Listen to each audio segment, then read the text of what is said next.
Muy bien, buenas noches para todos. Gracias, queridos hermanos, por el tiempo de alabanza, por las canciones. Una de las cosas que me impacta de cuando uno le toca compartir la palabra de Dios es como las canciones que elige el que dirige o los que tocan siempre tienen que ver con algo de lo que uno tiene pensado compartir.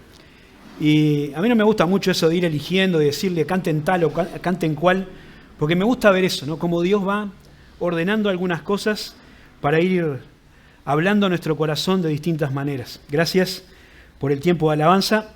Saludamos a todos los hermanos que están mirando este tiempo de conferencia de su lugar.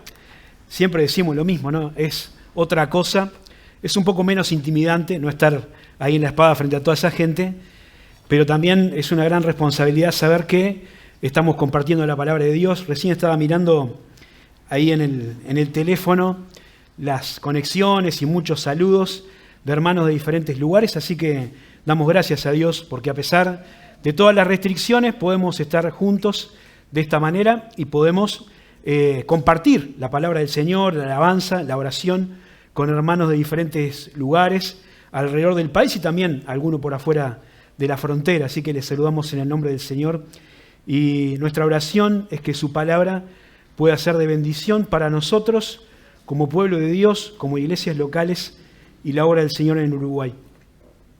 Yo quiero compartir un tema que le puse por título Ser historia o hacer historia. Ser historia o hacer historia. Algunos que me escuchan a veces saben que a mí me gustan todo esto de los juegos de palabras y las cosas que suenan parecidos pero son muy diferentes, ¿no? Porque una cosa es ser historia, ¿no? Que es bien fácil porque en realidad para hacer historia lo único que hace falta es que transcurra el tiempo, ¿no? Todas las cosas que pasan se convierten en hechos del pasado y ya son historia. Lo que cada uno de nosotros desayunó esta mañana es un acontecimiento histórico, pero yo creo, por lo menos en mi caso, no creo que un café instantáneo hecho sin ni siquiera abatirlo para hacer esa espumita fugaz haya hecho historia en algo. Pero hacer historia es otra cosa, ¿no? Hacer historia tiene que ver con algo que queda grabado en la mente de las personas, con un acontecimiento o un evento que se recuerda por generaciones, que los padres le cuentan a los hijos y los abuelos a los nietos, algo que realmente impacta en el tiempo, de lo que se hacen canciones, de lo que se hacen historias, que es tema de conversación, algo que realmente es digno de ser recordado y de ser mencionado. Y los eventos que caen en esta categoría generalmente tienen que ver o comparten un factor común que es lo heroico o lo épico, ¿no? Algo que se logró superando adversidades por encima de un montón de situaciones complicadas, ¿no? Y a pesar de que todo estaba en contra, se logró una victoria. En el legendarium uruguayo o oriental, lo epítome, ¿no? Lo máximo que tenemos en esa categoría es el Maracaná, ¿no? Es el paradigma de lo épico para los uruguayos, ¿no? Es la victoria más grande de todos los tiempos en el área deportiva. Nadie ganó ni ganará nunca en condiciones tan adversas como Uruguay ganó la final del 50 en Maracaná, porque jugaba de visitante contra 200.000 personas en las tribunas, porque Brasil era un equipo súper poderoso y anticipadamente proclamado campeón, porque empezó ganando y porque el empate le servía en esa única vez, ¿no? a Brasil para ser campeón. Pero a pesar de todo eso, como sabemos bien, Uruguay logró dar vuelta al resultado y ganar esa final, ¿no? Y Maracaná es una pieza clave para entender la cultura popular y parte de la mentalidad uruguaya, ¿no? Lamentablemente, la garra charrúa solo la aplicamos para el fútbol y poca cosa más, ¿no? Quizás sería muy distinto en nuestro país si esa misma enjundia, esa misma garra la aplicáramos para cosas mucho más relevantes.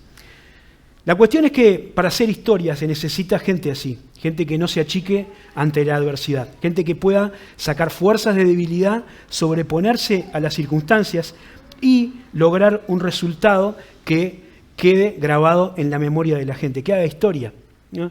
Y ya vimos que en el fútbol lo podemos hacer. La pregunta es si como pueblo de Dios, como iglesia, podemos hacer algo semejante. La iglesia en este tiempo está atravesando tiempos difíciles. En nuestro país y en el mundo, ¿no?, en Occidente sobre todo, la iglesia está siendo atacada, ¿no?, y sufre el acoso de un sistema que intenta imponer cada vez con más fuerza una ideología que se opone a Dios y a su palabra. En otros lugares donde la hostilidad es todavía mayor, muchos creyentes sufren persecución, torturas y muerte. Pero la iglesia también sufre por personas que banalizan la fe, que solo se acercan a Dios o se acercan a una iglesia porque quieren obtener algún beneficio espiritual o material o porque buscan acallar su conciencia. Y a veces sufre la iglesia porque algunos de nosotros, algunos creyentes, vivimos de una manera que no corresponde con nuestro llamamiento celestial y dejamos mucho que desear con nuestro testimonio y perjudicamos la obra del Señor. Y a todas estas dificultades, que son las dificultades características que ha enfrentado la iglesia a lo largo de toda su historia, enfrentamos ahora este tiempo de pandemia del que ya estamos cansados de escuchar, ¿no? Este factor virus que hace que no podamos llevar adelante una conferencia como corresponde, que no podamos cumplir con nuestros ministerios como lo hacíamos, ¿no?, que tengamos que estar restringidos en un montón de cosas. Y si bien es cierto que esto ha permitido abrir algunas puertas que hasta el momento estaban cerradas y quizás llegar a hogares que de otra manera no hubiéramos llegado, también es cierto que ha retrasado muchas cosas en la obra del Señor y que ha acelerado el deterioro de muchas vidas cristianas que quizás eran llevadas adelante solamente por una inercia espiritual y ha acelerado un desenlace triste en su vida. Ahora, no sabemos qué va a pasar con todo esto ni cuándo terminará. Lo que sí sabemos es que todo esto que mencionamos conforma un cóctel que atenta contra el desarrollo del proyecto de Dios en este tiempo, que es la iglesia de Jesucristo, ¿no? La iglesia es una institución divina, no es una obra de los hombres. Si fuera una obra de los hombres, como decía aquel sabio Gamaliel en Hechos, ya hace tiempo que hubiera desaparecido, pero es una obra de Dios.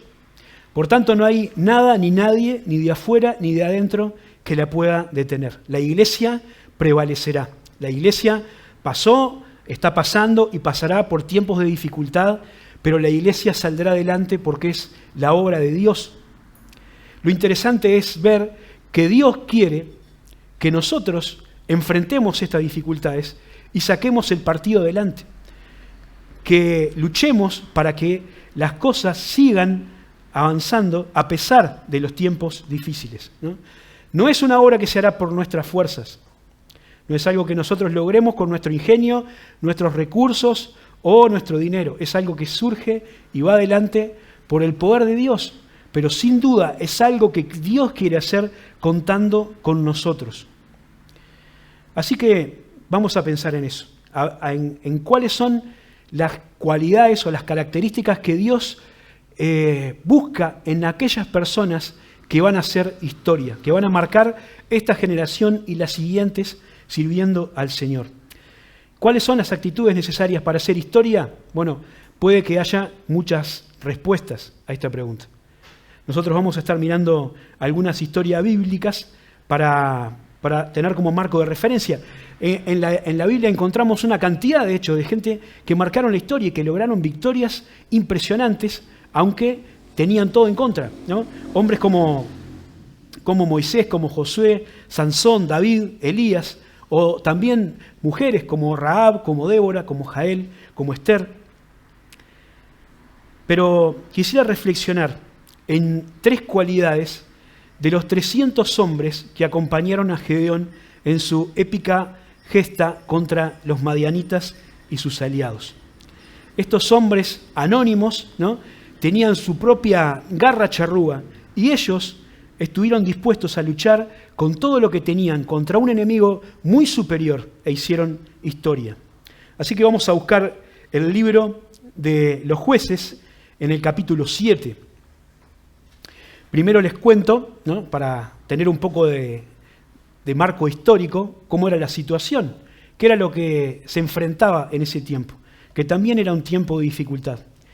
Ese momento histórico del tiempo de los jueces en Israel fue uno de los periodos más oscuros de la historia del pueblo de Dios. Era un tiempo donde realmente, ¿no?, había muchas cosas en contra. La generación de Josué, que había llevado al pueblo a conquistar la tierra prometida, había desaparecido. Y la generación siguiente no conocía a Dios. No sabía de dónde habían salido, cómo habían llegado, ni para qué estaban.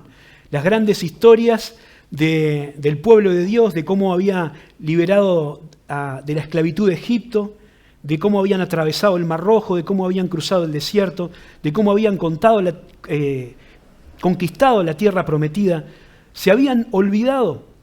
Nadie sabía ni conocía a Dios. Y eso hizo que fueran cayendo en una situación muy triste, porque estaban dominados por las naciones enemigas que no habían logrado echar. Empezaron a imitar sus costumbres, a adorar a sus dioses, y cayeron en una situación de pobreza, no solamente material, sino también espiritual, ¿no? Era un momento de crisis económica. No había comida, ¿no? Los madianitas, este pueblo enemigo, que también hubo otros a lo largo de esta historia del libro de los jueces, subyugaban por completo al pueblo de Israel y entraban en la tierra sin que nadie les opusiera resistencia, robaban toda la comida, destruían lo que no podían llevar, mataban gente y no dejaban nada. No dejaban nada para comer, pero tampoco dejaban que la gente tuviera perspectivas de futuro, porque sabían las personas que lo que sembraban o lo que sembraran iba a ser robado, que si criaban algún animalito iba a ser robado. Y la gente vivía escondida en las cuevas, en las grutas, atemorizada, aterrorizada, sin esperanza. Había una tremenda crisis social, porque no había referentes, ¿no? No había alguien que llevara la voz cantante. Cada uno, dice el libro de los jueces, hacía lo que le parecía mejor. No había nadie a quien seguir. Y cada uno buscaba hacer lo que le gustaba sin ningún conocimiento de Dios. Y eso era lo más grave, la profunda crisis espiritual. No había temor de Dios.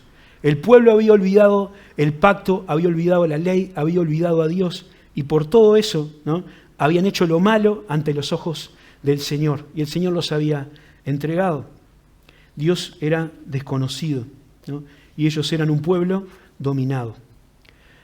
Ahora no tenemos que forzar mucho ninguna comparación para darnos cuenta que el tiempo de los jueces es un tiempo muy semejante al tiempo que nos está tocando vivir. Un tiempo donde siempre atravesamos por diferentes crisis económicas, donde siempre llega el momento en que hay una situación de pobreza, de falta de trabajo, de carestía, y no solamente por una cuestión política o económica, sino porque la mente de la gente vive en un continuo espiral de trabajo excesivo, de endeudamiento y de insatisfacción. Y las cosas nunca son suficientes. También hay una evidente crisis de credibilidad, ¿no?, en nuestra sociedad. Y cada vez nos convertimos en personas más escépticas y descontentas que siempre se están quejando de todo. Y sobre todo hay una profunda crisis espiritual, un tremendo desconocimiento de Dios y de su palabra en nuestra sociedad en general. Es un mundo que ha decidido darle la espalda a Dios, que ha expulsado al Señor de su creación, ¿no? La gente quiere vivir como le parece. Y en el mejor de los casos lo que hay en el mundo cristianizado es un evangelio edulcorado que solo pretende ofrecer bienestar material y alguna otra cosa así. Y en el peor, ¿no?, como decíamos recién, una profunda presión espiritual, con una hegemonía cultural que intenta apartar a Dios de la sociedad y de la mente de la gente. ¿Y cómo reaccionamos nosotros como pueblo de Dios frente a toda esta situación? los que son historia, ¿no? Los que pasan por este mundo sin pena ni gloria, normalmente tienden al ostracismo, a la resignación y a la indiferencia. A mirar las cosas como están y a ver que es tan difícil y decir, no se puede hacer nada, no vale la pena hacer nada, es más, no me importa nada. Dejar correr todo y mirar para el costado. Pero Dios quiere algo diferente. Dios no quiere gente que pase a la historia sin pena ni gloria. Dios quiere un pueblo, creyentes, hijos de Dios, que hagan historia, que marquen su generación. Y por eso busca personas con actitudes como estos 300 hombres que Dios usó para liberar a su pueblo en el tiempo de Gedeón. Ya en el capítulo 7, que es lo que nosotros vamos a leer, ya vamos a ver que Dios ya había llamado a Gedeón, le había seleccionado a él para que llevara adelante esta liberación de su pueblo contra un ejército que era tremendamente superior al suyo, ¿no? Y lo interesante de esta historia, que está ahí en los capítulos 6, 7 y 8 de Jueces, es que estos 300 hombres que se enfrentaron con un enemigo tan poderoso no sufrieron ninguna baja, no hubo ningún herido, ni siquiera tuvieron que desenvainar su espada ni ver la cara del enemigo. Pero a pesar de todo eso, no estaban ahí a los efectos decorativos, no eran floreros que Dios puso para darle una especie de escenografía a algo que él iba a hacer. Eran personas que fueron importantes en su plan. Dios sin duda hizo su parte, pero cada uno de estos 300 hombres hizo la suya, y esto es lo que nosotros queremos ver. En el capítulo 7 se presenta al pueblo de los amalecitas. Ellos estaban aliados con los madianitas, los amalecitas, todos pueblos de ahí, y gente del oriente que se habían aliado contra Israel. Y vamos a leer, ya haber buscado ahí, Jueces capítulo 7, los primeros 8 versículos. Vamos a suponer que conocen la historia, así que vamos a leer esta parte para encontrar 3 características, ¿no? 3 características de las personas que dejan huella. Dice, levantándose pues de mañana, Jerobbaal, el cual es Gedeón, y todo el pueblo que estaba con él, acamparon junto a la fuente de Arod, y tenía el campamento de los madianitas al norte, más allá del collado de More, en el valle. Y Jehová dijo a Gedeón, el pueblo que está contigo es mucho para que yo entregue a los madianitas en su mano. No sea que se alabe Israel contra mí, diciendo, mi mano me ha salvado. Ahora pues, haz pregonar en oídos de todo el pueblo, diciendo, quien tema y se estremezca, madrugue y devuélvase desde el monte de Galaad. Y se volvieron de los del pueblo 22.000, y quedaron 10.000. Y Jehová dijo a Gedeón, aún es mucho el pueblo, llévalos a las aguas, y allí te los probaré. Y del que yo diga, vaya este contigo, irá contigo. Mas de cualquiera que yo diga, este no vaya contigo, el tal no irá. Entonces llevó el pueblo a las aguas, y Jehová dijo a Gedeón, cualquiera que lamiere las aguas con su lengua como lame el perro, aquel pondrás aparte. Asimismo a cualquiera que se doblare sobre sus rodillas para beber. Y fue el número de los que lamieron, llevando el agua con la mano a su boca, 300 hombres. Y todo el resto del pueblo se dobló sobre sus rodillas para beber el agua. Entonces Jehová dijo a Gedeón, con estos 300 hombres que lamieron el agua, os salvaré. Y entregaré a los madianitas en tus manos, y váyase toda la demás gente, cada uno a su lugar. Y habiendo tomado provisiones para el pueblo y sus trompetas, envió a todos los israelitas, cada uno a su tienda, y retuvo a aquellos 300 hombres, y tenía el campamento de Madián abajo en el valle. Este capítulo empieza presentándonos a los contendientes. Por un lado, este ejército de los aliados, enemigos del pueblo de Dios, que eran alrededor de 135.000 soldados, ¿no? Que además tenían camellos, tenían mejores armas y mucha más experiencia en combate.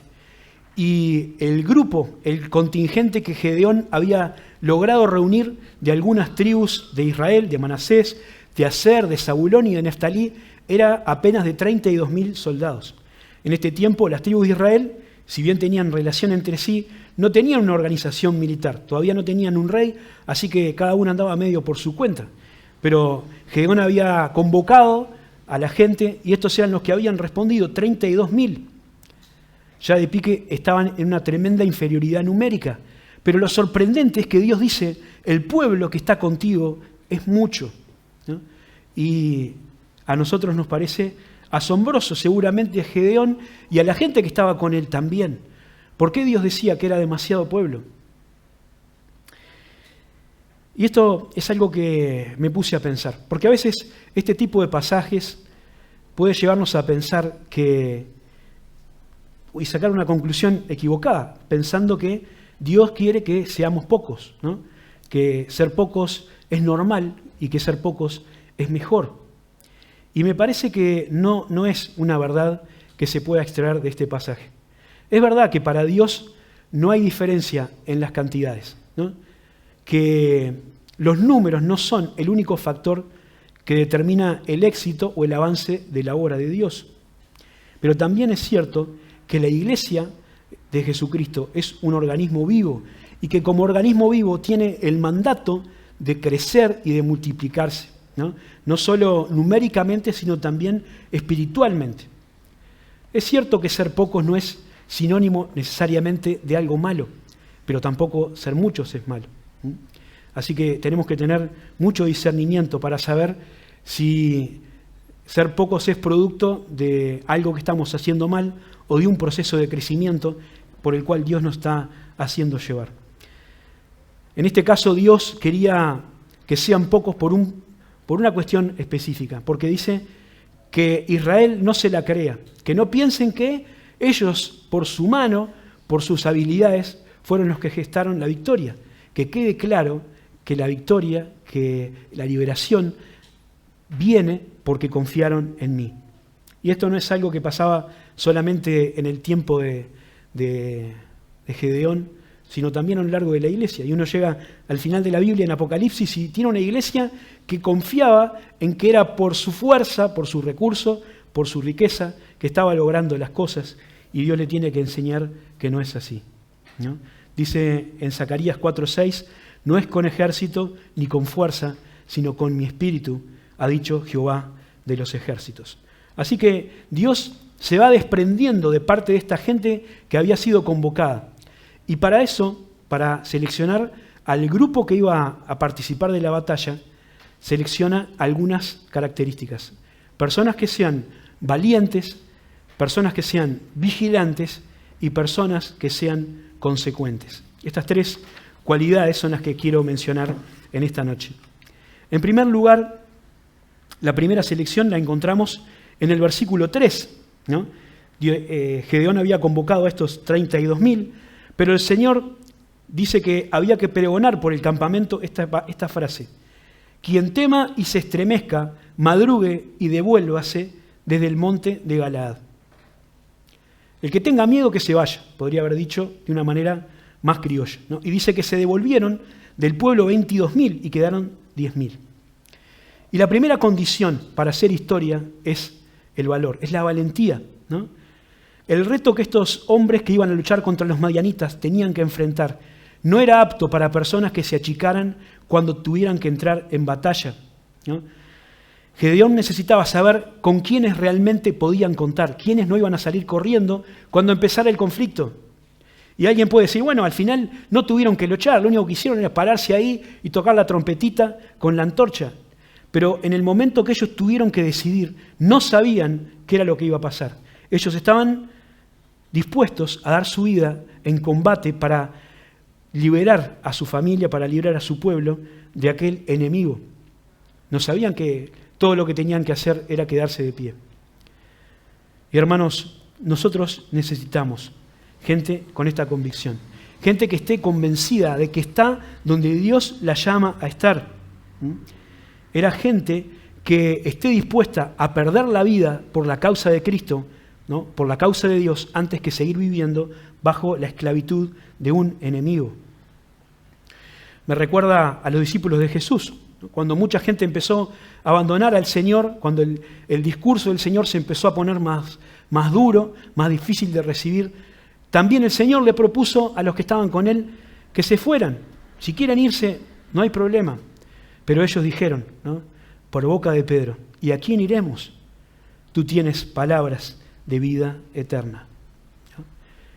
Necesitamos gente valiente, convencida de estar donde tiene que estar, dispuesta a dar su vida por la causa de aquel que dijo que el que quiere salvar su vida la perderá, y todo aquel que pierda su vida por causa de mí la hallará. Esta paradoja, ¿qué significa? Bueno, en palabras del apóstol Pablo. Pablo decía, para mí el vivir es Cristo y el morir es ganancia. Quiere decir que vivir fuera del propósito de Dios es una pérdida de recursos terrenales y de recompensas celestiales. Vivir fuera del propósito de Dios es un desperdicio de nuestra vida cristiana. Lo único que vale la pena, no solamente lo mejor, lo único que vale la pena es vivir por la causa del Señor Jesucristo que nos rescató. Pablo, el apóstol Pablo dice en Hechos capítulo 20-24, un pasaje que me encanta, estas palabras: pero de ninguna cosa hago caso, ni estimo preciosa mi vida para mí mismo, con tal de que acabe mi carrera con gozo y el ministerio que recibí del Señor Jesús para dar testimonio del Evangelio de la gracia de Dios. ¿No? Alguien dispuesto a jugarse la vida. Y esto no se puede hacer sin convicciones, ¿no? Necesitamos ser valientes para vivir convicciones, para estar dispuestos a entregar nuestra vida por la causa del Señor Jesucristo, que ya entregó su vida por cada uno de nosotros. Tomar la cruz y seguir al Señor es un reto para valientes. No es un reto para aquellos que quieren salir corriendo o vivir la vida cristiana desde la comodidad. Tampoco es un reto para los que pretenden estar de prepotentes y luchar, porque nuestro llamado no es para pelear contra carne y sangre, no es para luchar contra otras personas, sino para seguir al Señor Jesucristo y hacer lo que Él nos pide. Lo que Dios pide de nosotros es hacer justicia, amar misericordia y ser humilde ante Dios. Lo que Dios nos pide es que nosotros andemos como Jesús, que vivamos piadosamente en Cristo. Y esto es un riesgo en este mundo en el que mencionábamos al principio. Pero la Biblia dice que Dios no nos ha dado espíritu de cobardía, sino de poder, de amor y de dominio propio, ¿no? Un espíritu de valientes para enfrentar al enemigo, para vivir nuestras convicciones y para seguir al Señor en el camino. Para hacer historia, hermanos, hay que ser valiente, hay que estar dispuestos a enfrentar este reto. No tiembles delante del enemigo, porque como dijo Eliseo a su siervo Giezi, ayer Alejandro Las lo recordaba en la alabanza, porque son más los que están con nosotros que los que están con ellos. La segunda característica para hacer historia que encontramos en este pasaje es que debemos ser vigilantes. La primera prueba ya había eliminado a mucho más de la mitad, 2/3 partes del contingente que Gedeón había logrado reunir. Pero dice Dios, todavía son muchos. Y les propone una segunda prueba, curiosa segunda prueba, que ya leímos en el versículo 5 y el 6. Tenían que ir a tomar agua. Y en ese momento en que tomaran agua, Dios iba a ver cuáles eran las personas que iba a seleccionar, cuáles eran aptos y cuáles no. Y dice que en el río o en la laguna donde fueron a tomar agua, no sé, 9.700 de estos 10.000 doblaron su rodilla para beber. Y solamente 300 se llevaron el agua a la boca y la lamieron como lame el perro. ¿Y qué quiere decir? ¿Por qué esta selección tan curiosa? Bueno, aparentemente o seguramente, por lo menos pienso yo, sea por esto, ¿no? Hubo 9.700 personas que en el momento de tomar agua se desentendieron del lugar y del momento en el que estaban.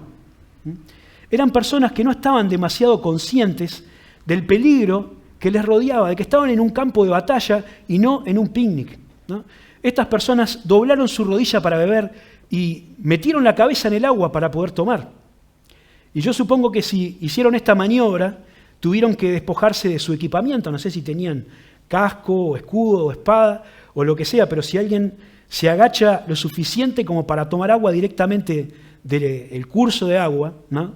Sea un río o un arroyo, lo que sea, tiene que despojarse de toda esa armadura, de todo ese equipaje, ¿no? Y perder de vista por un momento lo que le rodea para tomar agua cómodamente. Eran personas que no estaban conscientes del lugar y el momento en el que estaban.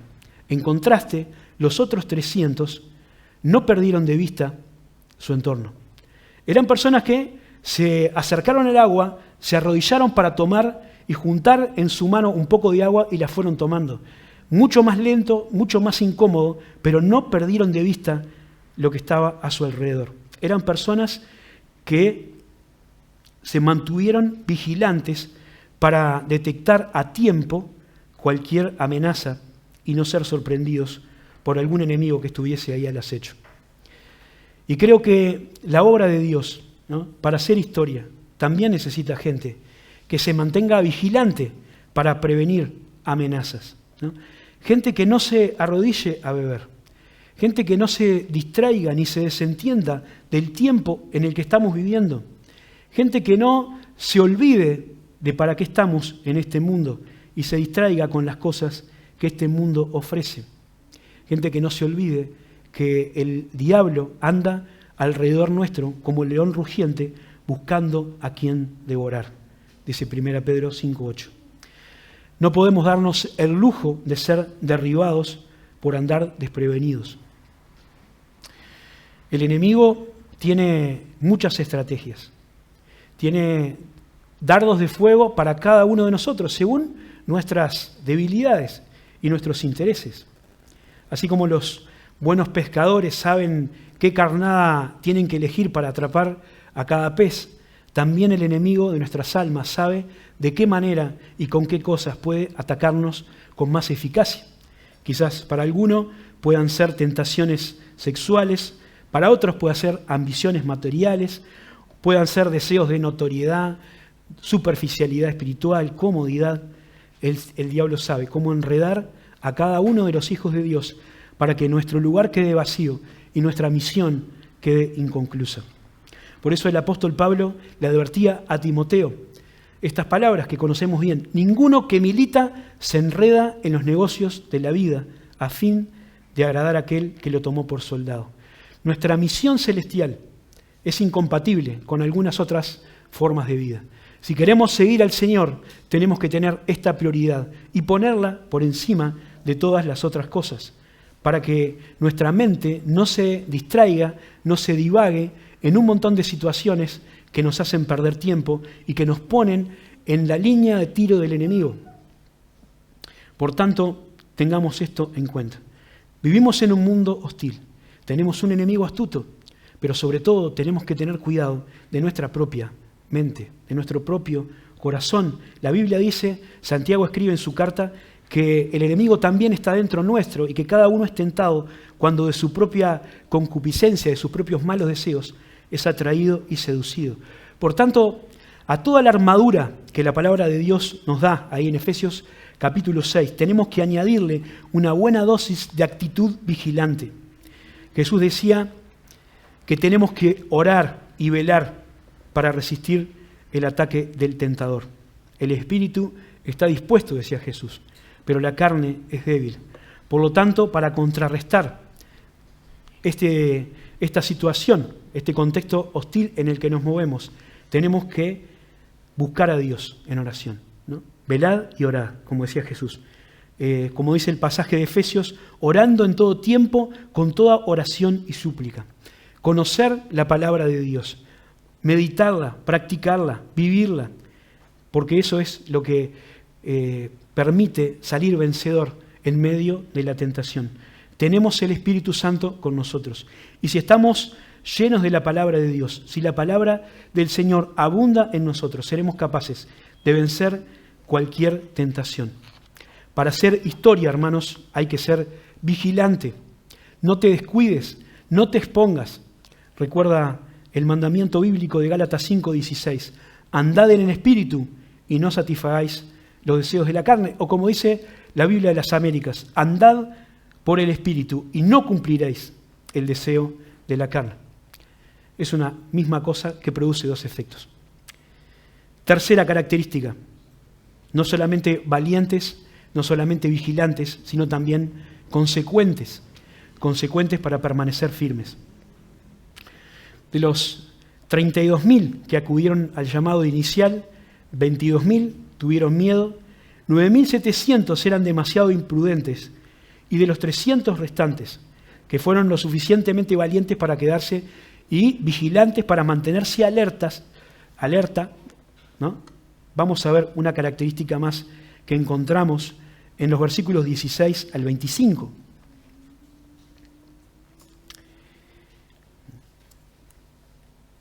También de Jueces capítulo 7, dice ahí el texto: y repartiendo los 300 hombres en 3 escuadrones, dio a todos ellos trompetas en sus manos y cántaros vacíos con teas ardiendo dentro de los cántaros. Y les dijo: miradme a mí y haced como yo hago. Y he aquí, cuando yo llegue al extremo del campamento, haréis vosotros como hago yo. Yo tocaré la trompeta, y todos los que están conmigo, y vosotros tocaréis entonces las trompetas alrededor de todo el campamento, y diréis: por la Jehová y por Gedeón. Llegaron pues Gedeón y los 100 hombres que llevaba consigo al extremo del campamento, al principio de la guardia de la medianoche. Y cuando acababan de renovar los centinelas, y tocaron las trompetas, y quebraron los cántaros que llevaban en sus manos, y los 3 escuadrones tocaron las trompetas y quebraron los cántaros, y tomaron en la mano izquierda las teas y en la derecha las trompetas con las que tocaban, y gritaron: por la espada de Jehová y por Gedeón. Y se mantuvieron cada uno en su puesto alrededor del campamento. Entonces todo el ejército echó a correr dando gritos y huyendo, y los 300 tocaban las trompetas. Y Jehová puso la espada de cada uno contra su compañero en todo el campamento. Y el ejército huyó hasta Bet-sita, en dirección de Serera, y hasta la frontera de Abel-mehola en Tabat. Y juntándose los hijos de Israel, de Neftalí, de Aser y de todo Manasés, siguieron a los madianitas. Gedeón también envió mensajeros por todo el monte de Efraín, diciendo: descended al encuentro de los madianitas y tomad los vados de Bet-bara y del Jordán antes que ellos lleguen. Y juntos todos los hombres de Efraín tomaron los vados de Bet-bara y del Jordán, y tomaron 2 príncipes de los madianitas, Oreb y Seb, y mataron a Oreb en la peña de Oreb, y a Seb lo mataron en el lagar de Seb. Y después que siguieron los madianitas, trajeron las cabezas de Oreb y de Seb a Gedeón al otro lado del Jordán. Esta es una victoria impresionante, extraordinaria, ganada a base de maña y de efectos especiales. Y por supuesto, por la intervención de Dios, ¿no?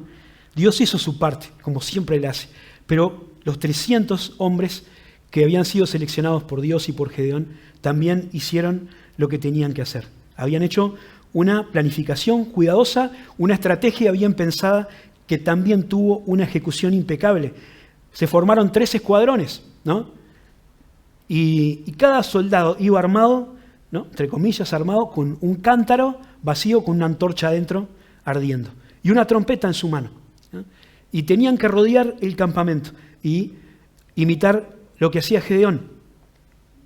Y cuando llegó el momento, dice ahí, al cambio de guardia de la medianoche, entonces hicieron aquello que se les había dicho, ¿no? Ese momento donde los guardias que se iban a dormir estaban más cansados, los que venían estaban recién levantados, medio dormidos, entonces hicieron esto que habían acordado, rompieron el cántaro, levantaron la antorcha y tocaron todos al mismo tiempo la trompeta, gritando por Jehová y por Gedeón. Y generaron tal confusión en el campamento que los soldados madianitas empezaron a matarse entre ellos. Seguramente aturdidos por el estruendo al ver al mismo tiempo todas aquellas luces que rodeaban el campamento en medio de la noche, y pensaron que se les había venido encima un tremendo ejército. Si tantos trompeteros estaban ahí, ¿cuántos soldados habría? ¿Qué podían saber ellos que en realidad solo eran esos que estaban ahí? Pero Dios estaba obrando.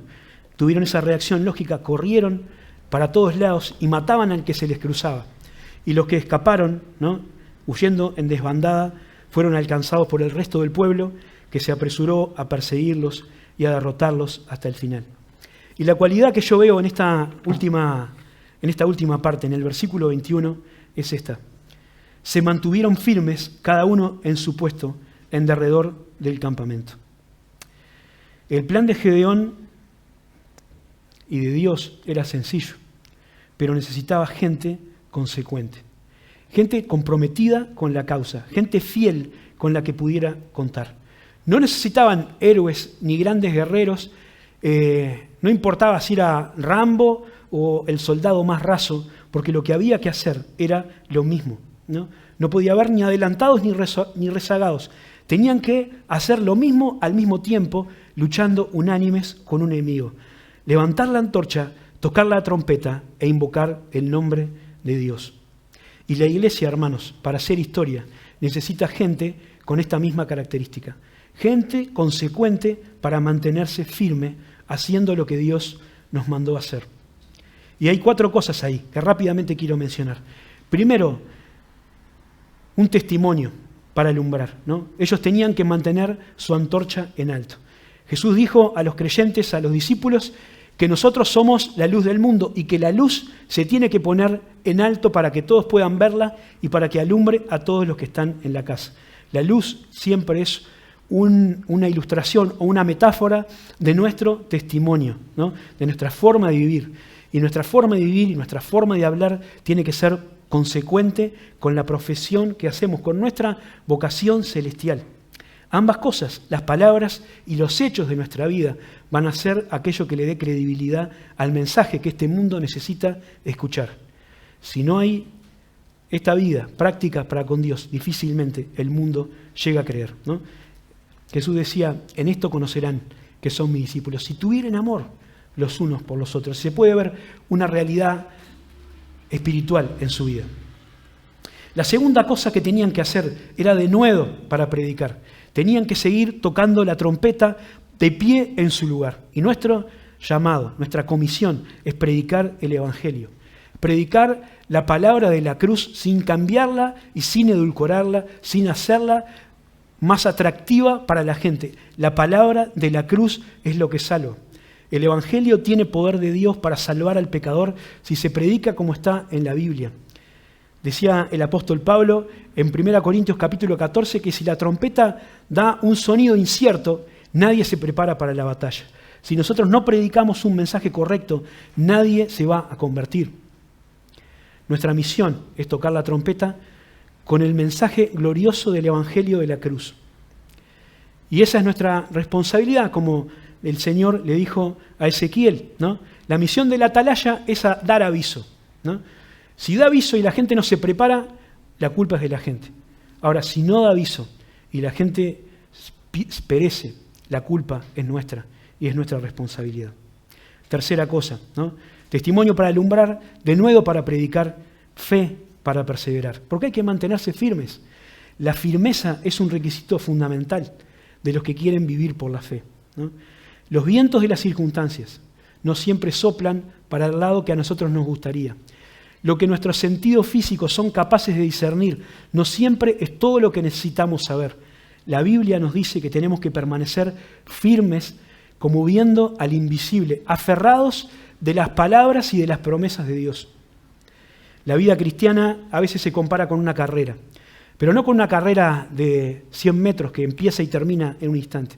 Es como una carrera de largo aliento. Y en esa carrera lo que tenemos que hacer es permanecer corriendo, puestos los ojos en Jesús. Correr con paciencia, como dice el escritor de los Hebreos, la carrera que tenemos por delante. Y la cuarta es cohesión para prosperar. Cohesión. Tenían que permanecer en sus puestos, cada uno al lado de su compañero, alrededor del campamento. Y esta cualidad es fundamental, ¿no? Este era un trabajo de equipo. Funcionó porque todos hicieron lo que tenían que hacer, porque todos se quedaron alrededor del campamento donde Gedeón les había pedido que se quedasen. Trabajaron juntos, hombro con hombro. Hermanos, la obra del Señor solo puede crecer en unidad. Esto es una verdad que se aplica tanto a la iglesia local como al trabajo conjunto. Este cartel que tenemos atrás, ¿no? Lo que está en el afiche, Unidos para Avanzar, no es solamente un eslogan, ¿no?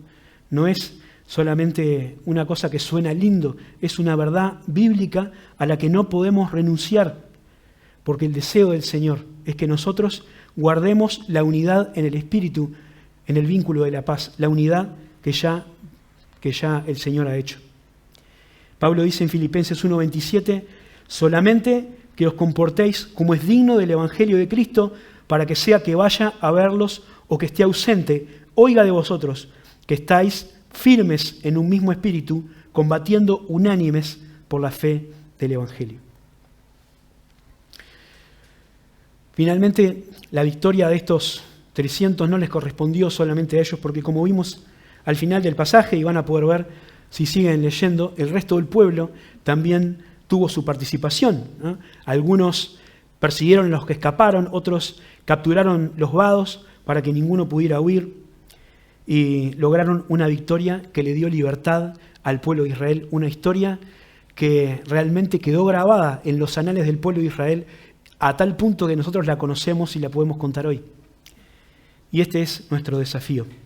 Nosotros vivimos en tiempos turbulentos, vivimos momentos difíciles que interpelan nuestras vidas, que interpelan nuestra iglesia de Dios en Uruguay. ¿Qué es lo que vamos a hacer al respecto? Una vieja canción que cantábamos en los campamentos decía, el Salvador Jesús llamándonos está. ¿Quién irá? ¿Quién irá? Ahora, para responder este llamado, para hacer historia, necesitamos ser personas que no se achiquen en las difíciles, que tengan esta rebeldía inquebrantable que tuvieron los héroes de Maracaná, pero aplicada a algo que tiene trascendencia eterna. Necesitamos ser valientes. No temas, no temas. Sé valiente para vivir tus convicciones, aunque el entorno sea hostil, porque son más los que están con nosotros que los que están con ellos. Necesitamos ser vigilantes. No te distraigas. Mantenete velando y orando para resistir la tentación, porque el diablo anda alrededor nuestro buscando a quien devorar. Sé consecuente. No abandones tu misión. Persevera en unidad, porque la obra del Señor se puede tener la victoria si se trabaja juntos, si se combate unánimes, o no es victoria en absoluto. Quiera el Señor que en estos años tan particulares que nos tocó vivir como pueblo de Dios, con la pandemia, todas sus consecuencias, con los otros problemas que mencionábamos al principio, este tiempo pueda ser un tiempo de inflexión, un tiempo que quede marcado en la historia, donde decidimos dejar de ser indiferentes, donde dejamos de resignarnos frente a lo que pasa y empezamos a cambiar. Podemos mirar las cosas y esperar que todo pase, o podemos dejarnos de historias y hacer historia. Dice Pablo en 1 Corintios 16:13, velad, estad firmes en la fe, portaos varonilmente y esforzaos. Que Dios nos bendiga para vivir de esta manera. Amén.